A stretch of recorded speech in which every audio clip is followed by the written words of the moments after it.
ডিভোর্সের ৩৭ বছর পর নিজের পরিচালিত বৃদ্ধাশ্রমের এক কোণে হঠাৎ চেনা এক মুখ দেখে যেন কেয়া দেবীর নিঃশ্বাসটা গলায় আটকে গেল।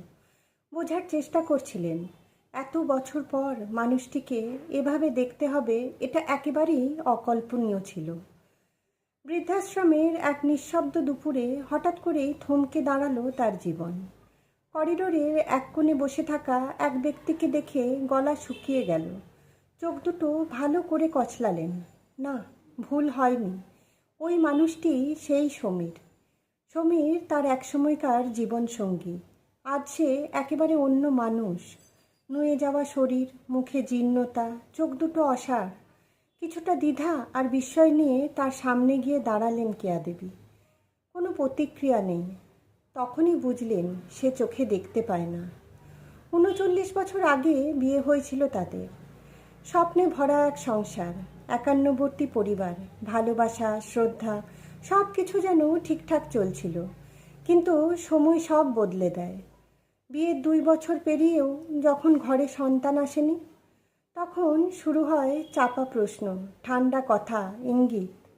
চিকিৎসক জানালেন কেয়া দেবীর গর্ভে সন্তান আসবে না কোনোদিনও। সেই ঘোষণার পর থেকেই সম্পর্কের ভিত ফাটতে শুরু করে। সমীরও ধীরে ধীরে সরে যেতে লাগলো। তবু কেয়া দেবী আঁকড়ে ছিলেন। ভালোবাসার ওপর তার অগাধ বিশ্বাস ছিল। একদিন নিজেকে একটু সামলে নিতে বাপের বাড়ি গিয়েছিলেন কয়েকদিনের জন্য। আর সেখানে জীবনের সবচেয়ে নির্মম চিঠিটি পেলেন। একটা কুরিয়ারে এলো সমীরের দ্বিতীয় বিয়ের খবর, সঙ্গে ডিভোর্স পেপার। হাত পা ঠান্ডা হয়ে গেছিল সেদিন তার। প্রতিবাদ করতে চেয়েছিলেন, প্রশ্ন করতে চেয়েছিলেন, কিন্তু কে শোনে? যে মানুষ একসময় পাশে থাকার প্রতিশ্রুতি দিয়েছিল, সেই তো দরজা বন্ধ করে দিয়েছিল তার জন্য। এরপর দীর্ঘ নীরবতা। নিজেকে ভেঙে পড়তে না দিয়ে দাঁড় করালেন নতুন করে। বুঝলেন তিনি একা নন। তার মতো আরও অনেক নারী আছে যারা ভুল সময়ে ভুল মানুষের পাশে দাঁড়িয়েছিল। তাদের জন্যই গড়ে তুললেন এক আশ্রয়, একটা অনাথালয়, এক বৃদ্ধাশ্রম, বিধবা ও নিরাশ নারীদের জন্য নতুন জীবনের পথ।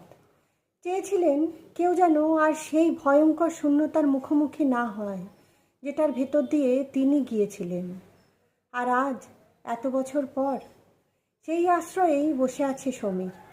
জানলেন তার সন্তানেরা বিদেশে, তাকে ভুলেই গেছে। সে এখন একাকী, পরের দয়ার ওপর নির্ভরশীল। ভেবে অবাক লাগে,